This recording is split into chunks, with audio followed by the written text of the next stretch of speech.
Hello guys, welcome to Tesit classes English with Monica. आज हम पढ़ेंगे women's education, written by S Radhakrishnan.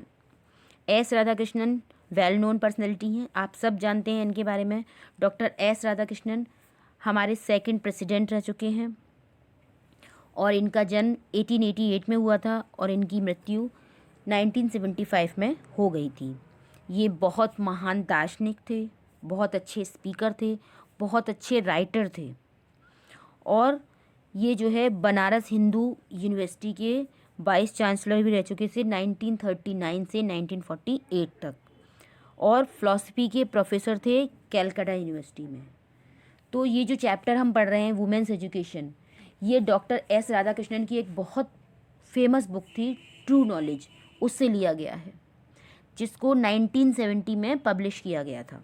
ठीक है, ये जो है भारत में नारी की शिक्षा से संबंधित है। द नॉलेज, ट्रू नॉलेज जो है वो क्या है, भारत में नारी की शिक्षा से संबंधित एक बुक है। उसमें था वुमेन्स एजुकेशन नाम का एक लेख, वो जो हम आज यहाँ पर पढ़ेंगे। ठीक है, इस चैप्टर में डॉक्टर एस राधाकृष्णन ने क्या बताया है कि हमारी जो शिक्षा पद्धति है इस समय प्रेजेंट में वो कैसी है, वो बहुत व्यापक नहीं है और गंभीर भी नहीं है।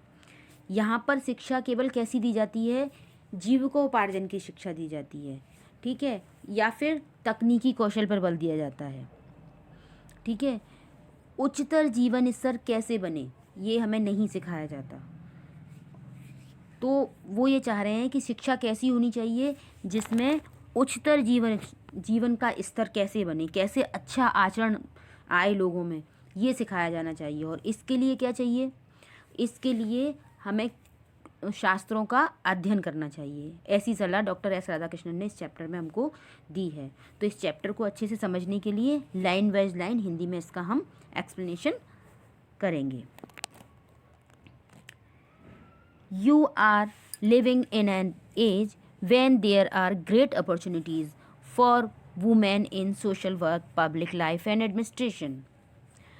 तुम एक ऐसे युग में रह रहे हो जिसमें स्त्रियों के लिए सामाजिक कार्य, सार्वजनिक जीवन और प्रशासन के लिए बहुत अवसर हैं।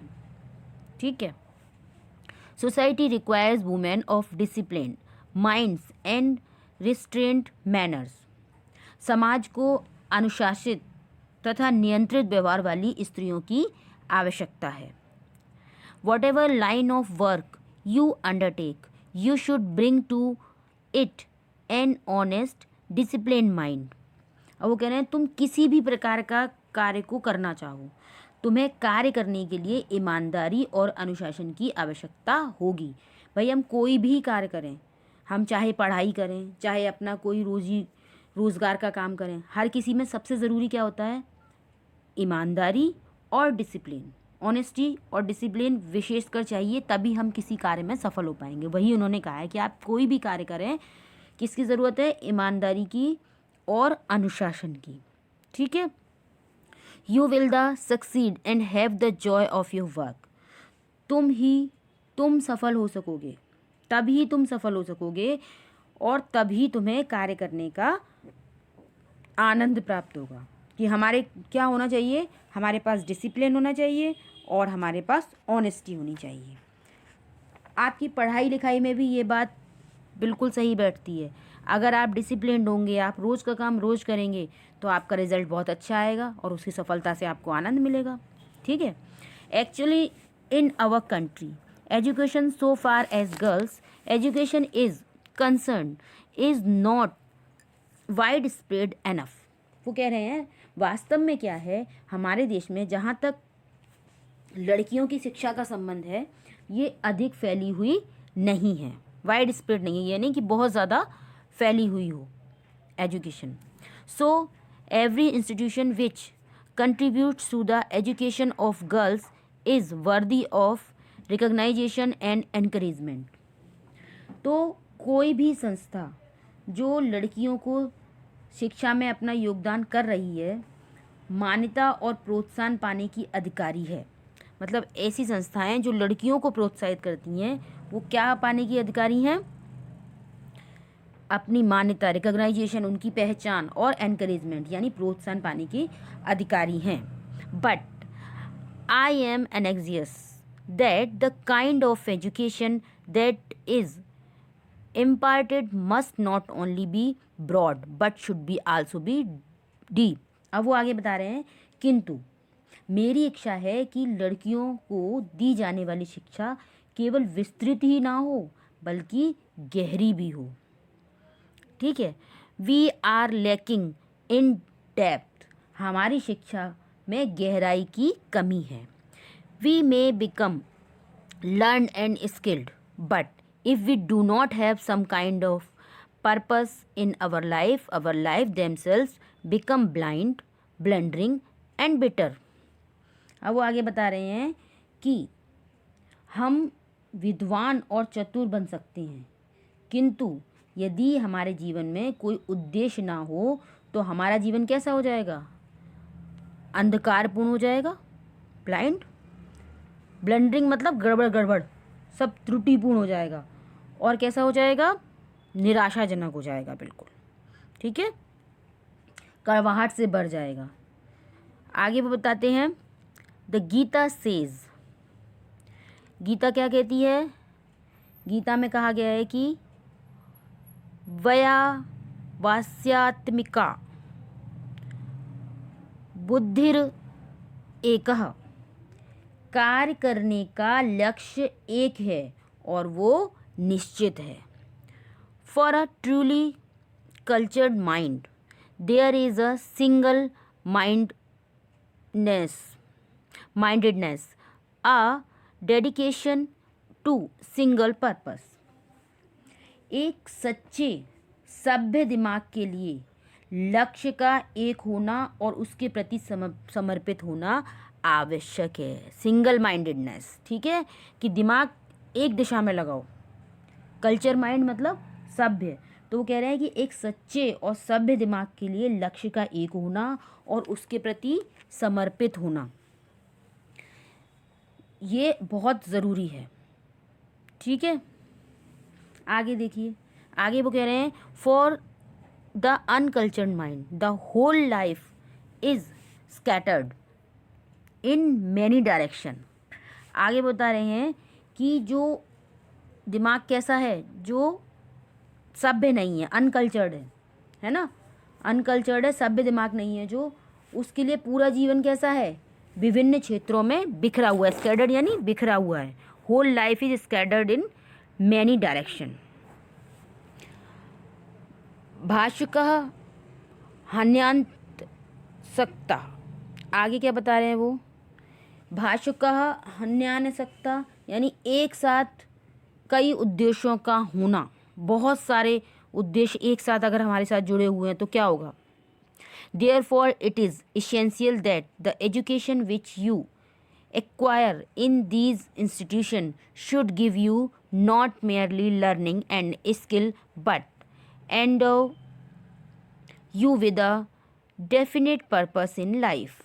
वो बता रहे हैं, इसलिए ये आवश्यक है कि जो शिक्षा तुम इन संस्थानों में प्राप्त कर रहे हो वो ऐसी होनी चाहिए जिसमें तुम्हें केवल ज्ञान और कौशल ही प्राप्त ना हो बल्कि तुम्हें जीवन का एक निश्चित उद्देश्य भी मिल जाए। ठीक है, लर्निंग एंड स्किल नहीं, केवल ज्ञान और कौशल ही प्राप्त ना हो, क्या मिल जाए तुम्हें? एक पर्पस मिल जाए, लाइफ को जीने का एक उद्देश्य मिल जाए। ठीक है, what that purpose is you have to define for yourself. अब वो कह रहे हैं कि ये निश्चित उद्देश्य क्या हो, ये तो तुम्हें अपने आप ही ज्ञात करना होगा कि मतलब लाइफ क्यों जी रहे हो, क्या मतलब है इस लाइफ को जीने का, कुछ तो करोगे। इस तरीके की शिक्षा पद्धति होनी चाहिए, तो ये डिसाइड आपको करना पड़ेगा कि वो लक्ष्य कौन सा है आपका। ठीक है, it is said that vidya gives you vivek, ये कहा जाता है कि विद्या तुम्हें विवेक देती है। ठीक है, और आगे देखिए क्या बोलते हैं वो, vimarshani vidya gives you sense of what is right and helps you to avoid what is wrong. आगे बता रहे हैं कि विमर्श रूपणी विद्या विमर्श रूपणी मतलब विभागों के ज्ञान के आधार पर संपूर्ण ज्ञान, यानी विश्लेषणात्मक ज्ञान तुम्हें सत्य का ज्ञान कराती है और असत्य से बचाती है। यानी कैसी शिक्षा होनी चाहिए? विमर्श रूपणी, यानी आपको ये पता होना चाहिए कि क्या सही है, क्या गलत है, क्या हमें करना है, क्या नहीं करना है, ये सब। You must try therefore to find out what is required of you in this generation. इसलिए तुम्हें ये जानने का प्रयत्न करना चाहिए कि इस पीढ़ी द्वारा तुमसे किस बात की अपेक्षा की जाती है, क्या चीज़ रिक्वायर है। ठीक है, ये पीढ़ी तुमसे क्या चाह रही है। तुम इस पीढ़ी में जन्म लिया है, इस पीढ़ी में पढ़ रहे हो, तुम्हें चाहिए, इस पीढ़ी को चाहिए क्या, इस चीज़ पे तुम्हें ध्यान देना होगा। ठीक है। A purpose which held good centuries ago may not hold good today in view of the rapidly changing condition of our country and of the world। अब बता रहे हैं कि वह उद्देश्य जो शताब्दियों पहले उचित था, शायद आज हमारा देश तथा संसार की तेजी से बदलती हुई परिस्थितियों में उचित ना हो। है ना, हज़ारों वर्ष पहले जो चीज़ सही थी, जो उद्देश्य सही थे, और वो विचार वो रैपिडली चेंजिंग, यानी जो लगातार चेंज हो रही हैं, परिस्थितियाँ बदल रही हैं, उसमें वो अब उचित ना हो। Clear? So the purpose which you adopt in your life must be adapted to the relevant needs of the present generation. अतः वह उद्देश्य जिसे तुम अपने जीवन के लिए अपनाना चाहो ऐसा होना चाहिए जो वर्तमान पीढ़ी की आवश्यकता अनुसार आवश्यक हो, अर्थात वर्तमान युग के अनुसार हो। ठीक है, कैसा हो? जैसी इस पीढ़ी को जिस तरीके की आवश्यकता है वैसा होना चाहिए। बिल्कुल वह उद्देश्य इस जीवन में ऐसा होना चाहिए जैसा इस पीढ़ी को चाहिए। Every time we start we use our hymns and end with saying shant shanti shanti। The teacher and the pupils are expected to avoid hating each other।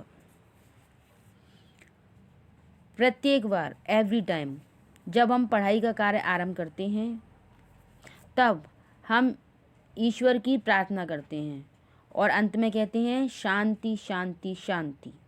ठीक है। द टीचर यानी अध्यापक और पीपल्स यानी जो स्टूडेंट्स हैं, जो शिष्य हैं, ये आशा की जाती है कि वे एक दूसरे से घृणा करने से दूर रहेंगे। Expected to avoid hating each other. ठीक है, आगे देखिए। कंपैशन, दया, is the quality which is more characteristics of women than of a man. आगे क्या बता रहे हैं वो कि पुरुषों की अपेक्षा स्त्रियों में दया की भावना अधिक पाई जाती है। ठीक है। I read recently a book which speaks about the decline of womanhood and says that this is so because there is a decline in compassion. अब वो बता रहे हैं कि जो है मैंने कुछ समय पहले एक जो है बुक पढ़ी थी जिसमें नारी के पतन के विषय में लिखा था। बुक क्या कह रही है कि नारी का पतन इसलिए हुआ कि उसमें दया कम हो गई। ठीक है।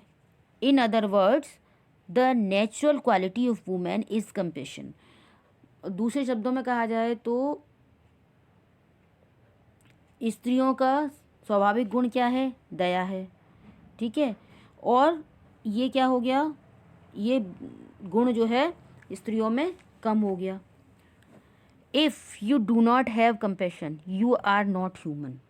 यदि तुम्हारे पास दया नहीं है तो तुम ह्यूमन ही नहीं हो, मनुष्य ही नहीं हो, ह्यूमैनिटी नहीं है तुम्हारे अंदर। ठीक है।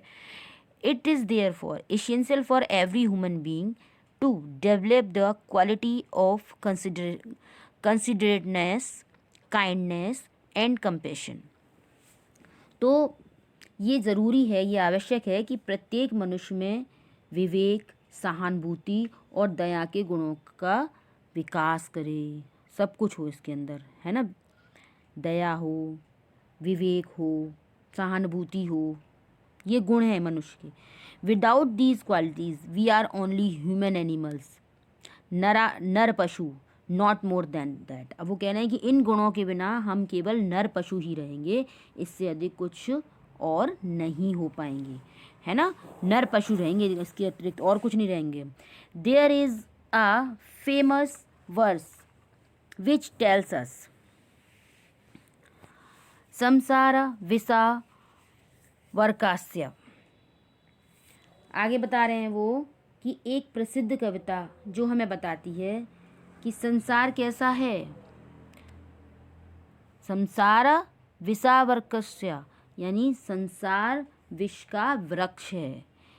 इन दिस इम्परफेक्ट वर्ल्ड संसार there are two fruits of inimitable quality. संसार विष का वृक्ष से मतलब यहाँ पर क्या है कि संसार कैसा है, बहुत जहरीला है। इस अपूर्ण संसार में है इम्परफेक्ट वर्ल्ड, इम्परफेक्ट है। इस क्या है, दो फल हैं। कौन से दो फल हैं?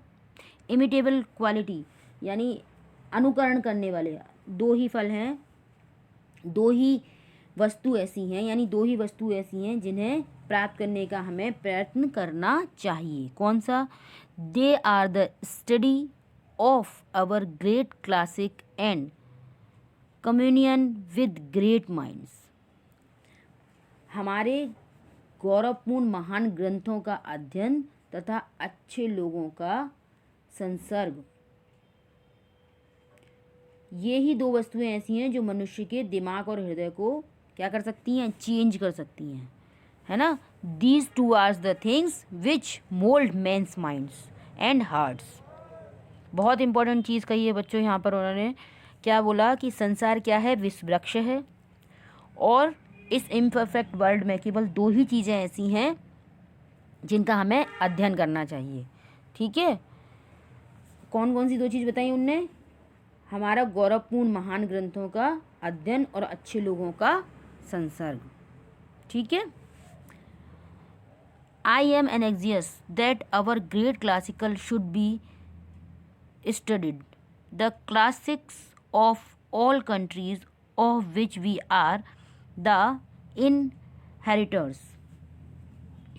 अब वो बताते हैं कि मेरी ऐसी इच्छा है कि हमारे महान गौरवपूर्ण ग्रंथों का अध्ययन किया जाए और अन्य उन समस्त देशों के प्राचीन सदग्रंथों का भी अध्ययन किया जाए।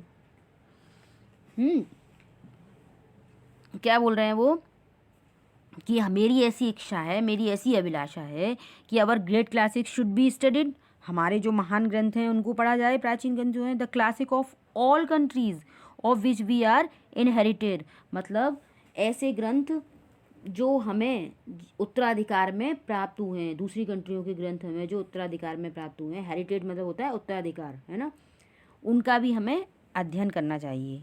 It is in small dialogue in an Upanishad that a question is put, what constitutes the essence of good life। अब देखो, अब वो एक आपको छोटा सा संवाद बता रहे हैं, डायलॉग्स। उपनिषद में एक छोटा सा संवाद में एक प्रश्न पूछा गया है, अच्छे जीवन की कुछ बातें क्या हैं। क्या प्रश्न पूछा गया है? Upanishad that a question is put, what constitutes the essence of good life। अच्छे जीवन की जो बातें हैं, अच्छे जीवन की मुख्य बातें हैं क्या। अब उनके जो टीचर हैं वो आंसर देंगे। The teacher replies, didn't you here the answer, क्या तुमने उत्तर नहीं सुना? क्या उत्तर आया था, सुनाई दिया कुछ? There was a thunder clap, डा डा डा, बिजली की गड़गड़ाहट हुई और आवाज़ क्या आई? दा दा दा। समझ में आया कुछ दा दा दा से? नहीं। Immediately the teacher explain that these were the essence of good life. Teacher ने तुरंत एक्सप्लेन किया, तुरंत व्याख्या की, ये तीनों यानी द ही एक अच्छे जीवन के गुण हैं। क्या है देखिए, कौन कौन से बताए उनने? दाम, दान और दया। यानी दाम, दान और दया। अब यहाँ दाम से मतलब दम से है, दाम से मतलब पैसे से नहीं है, दम यानी संयम। दान किसी को दान देना और दया तो आपको पता ही है सबको, ठीक है। तो दम, दान और दया ऐसे पढ़ेंगे इसको। दे constitute the essential of good life. ये ही जीवन के क्या हैं? अच्छी जीवन होने के मुख्य तत्व हैं, निर्धारक तत्व हैं, ठीक है। ये जो उसके टीचर ने एक्सप्लेन किया, क्या था? द ये आपको ध्यान रखना है, दम, दया और दान। दे constitute the essential of good life.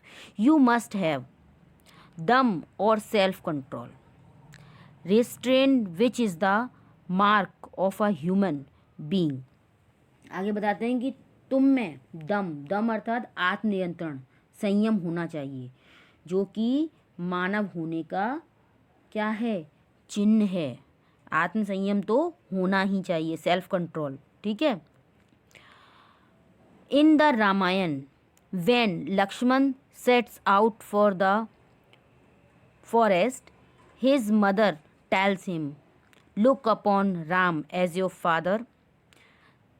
Dasharath, look upon Sita as myself, as your mother look upon me, forest as Ayodhya, go my dear. अब क्या बताया गया है कि रामायण में जब लक्ष्मण जंगल में जाने लगते हैं तब उनकी माता उनसे कहती हैं, राम को अपने पिता दशरथ के समान समझना, सीता को मेरे समान अर्थात अपनी माता मानना, और जंगल को अयोध्या समझना। मेरे प्यारे पुत्र तुम जाओ। इस तरीके से किसने कहा था? ये उनकी मदर ने। कौन थी लक्ष्मण की मदर? सुमित्रा ने कहा था। आपको पता होगा ना, अभी अभी रामायण देखी थी सबने लॉकडाउन में। There are ever so many thrilling stories in our classic which will instil into us great moral strength which will lay down for us the lines on which we have to conduct ourselves। हमारे प्राचीन गौरवपूर्ण ग्रंथों में there are over so many thrilling stories in our classical, हमारे प्राचीन गौरवपूर्ण ग्रंथों में ऐसी अनेक प्रेरणादायक गाथाएं हैं जो तुम में पर्याप्त मात्रा में नैतिक शक्ति, मॉरल स्ट्रेंथ यानी नैतिक शक्ति और का क्या कर देगी? संचार कर देगी, जो हमारे सामने वे मार्ग प्रस्तुत कर देगी, lay down for us the lines, जिनके आधार पर हम अपने चरित्र का निर्माण कर सकेंगे, ठीक है। Give us good women we will have a great civilisation, give us good mother we will have a great nation. हमें अच्छी नारियां दो, हमारी सभ्यता महान बन जाएगी। Give us good women we will have great civilisation, समझ में आया? हमें अच्छी नारियां दो, हमारी सभ्यता महान बन जाएगी। Give us good mothers we will have a great nation, हमें अच्छी माताएं दो, हमारा राष्ट्र महान बन जाएगा, ठीक है। When you talk about education, you have several aims in view. Give the pupil, those who are taught, knowledge of the world in which they live, science, history and geography. Enable you to get that knowledge. अब वो आगे बता रहे हैं कि जब तुम शिक्षा के विषय की बात करते हो तब तुम्हारे सामने अनेक उद्देश्य होते हैं, ठीक है। जिन व्यक्तियों को शिक्षा दी जा रही है उन्हें उस संसार का ज्ञान दो जहाँ वे रहते हैं, है ना। क्या बोला? Who are taught knowledge of the world in which they live, कि जहाँ वो रहते हैं उसकी शिक्षा दो, उस संसार की। विज्ञान, इतिहास और भूगोल तुम्हें इसका ज्ञान दे सकेंगे। Science, history and geography enable to get the knowledge. You also train the pupil to acquire some technical skill by which they can earn the livelihood. तुम लोगों को किसी तकनीकी ज्ञान प्राप्त करने की भी शिक्षा दो जिससे वे अपनी जीविका कमा सकें। मतलब तकनीकी शिक्षा को भी मना नहीं किया है उन्होंने, उसके लिए भी गाइड दो, लेकिन साथ में कैसी शिक्षा होनी चाहिए, जहाँ वो रहते हैं उसकी, तो इतिहास की, भूगोल की, इन सब चीज़ों का ज्ञान होना चाहिए ना उन्हें, ऐसा बोल रहे हैं वो। These are still accepted the world over as the objects of education, knowledge of the world in which you live and technical skill by which you can earn the livelihood. अब भी समझ संसार में शिक्षा के यही उद्देश्य माने जाते हैं। उस संसार का ज्ञान जिसमें तुम रहते हो और तकनीकी कौशल जिससे तुम अपनी जीविका कमा सको। जिस संसार में हम रह रहे हैं ना, उसमें अभी भी केवल इतना ही उद्देश्य है, यही माना गया है कि इतनी शिक्षा प्राप्त कर लो कि हम अपना भोजन प्राप्त कर सकें, है ना, रोजी रोटी प्राप्त कर सकें, इतना ही उद्देश्य है। But what is there specific about the kind of education imparted in the institution of our country. लेकिन आगे क्या बता रहे हैं, लेकिन हमारे देश की संस्थाओं द्वारा, क्या बोला उन्होंने, but what there is specific about the kind of education imparted in the institution of our country. हमारे देश की संस्थाओं द्वारा प्रदत्त शिक्षा का मुख्य विशेषता क्या है, क्या है? We have heard that the chief purpose of education is not merely the acquiring of skills or information but the initiation into a higher life, initiation into a world which transcends the world of space and time, though the later inform the animates the farmer. हमने सुना है कि शिक्षा का मुख्य उद्देश्य केवल कौशल या ज्ञान की प्राप्ति नहीं है, बल्कि उच्चतर जीवन में प्रवेश भी है ना, बल्कि उच्चतर जीवन में प्रवेश भी है। ऐसे विश्व से परिचय कराना जो अंतरिक्ष और समय से परे हो, ठीक है, space and time, though the latter informs the animates the former. इसलिए क्या है, यद्यपि बाद वाली वस्तु पहली वस्तु के विषय में सूचना देती है और प्रेरित करती है। अब इसका क्या मतलब हुआ, ये जो इस बात का जो उन्होंने कही है, फार्मर बाद वाली वस्तु पुरानी वस्तु की सूचना देती है और क्या करती है, प्रेरित करती है। That has been the main purpose of education. मतलब ये है, कहना ये चाहते हैं कि भौतिक संसार परलौकिक संसार के लिए हमें प्रेरणा प्रदान करता है। स्पेस का ज्ञान, ये सब क्या है, परलौकिक संसार तो है ही। शिक्षा का मुख्य उद्देश्य यही रहा है। कौन सा? That has been the main purpose of education. ये जो हमने अभी देखा, भौतिक ज्ञान, बस। आगे देखिए, for some centuries we neglected our women folk. कुछ शताब्दियों से हमने अपनी नारियों की उपेक्षा की है। किंतु our tradition however has been somewhat different। किंतु हमारी परंपराएं इसमें कुछ भिन्न ही रही हैं। क्या कहा है, पर कल्पेशु नारी नाम मंदिरा वंदना निश्चिता अध्यापनानका वंदे नाम गायत्री वेका नाम। मतलब क्या है, यहाँ पुराने समय में स्त्रियों द्वारा मंदिरों में पूजन करना, वेदों का पढ़ना, मतलब वेदों का पठन पाठन करना, गायत्री मंत्र का जाप करना। क्या है, गायत्री मंत्र वचना नाम, गायत्री मंत्र का जाप करना, ये सब पुरानी स्त्रियां किया करती थी। मंदिरों में पूजन करना, वेदों का पठन पाठन करना, गायत्री मंत्र का जाप करना, ये सब पुराने समय में हुआ करता था। In ancient times our women had the ceremony of upanayanam performed for them. प्राचीन काल में हमारी स्त्रियों का उपनयन संस्कार होता था, ठीक है। They were entitled to the study of Vedas, उन्हें वेद पढ़ाने का अधिकार था, उन लेडीज़ को जो है वेद पढ़ने का अधिकार था। They were also entitled to the chanting of the Gayatri jap, उन्हें गायत्री मंत्र का जाप करने का भी अधिकार था, वेदों को पढ़ने का, गायत्री मंत्र जाप करने का अधिकार था। All these things were open to our women, इन सब कार्यों को करने की हमारी वुमेन्स को क्या थी, स्वतंत्रता थी, उनके लिए सब कुछ ओपन था, मना नहीं थी कि वुमेन्स ये नहीं करेंगी। But our civilisation became arrested and one of the main sign of that decay of our civilisation in the subjection of women, किंतु हमारी सभ्यता गतिशील ना रही, मतलब उसमें कोई आगे विकास नहीं हुआ, गतिशील नहीं रही, अर्थात बंधनों में आ गई। और हमारी सभ्यता का पतन का मुख्य कारण स्त्रियों की पराधीनता हो गई, है ना। स्त्रियों को क्या कर दिया, पराधीन बना दिया।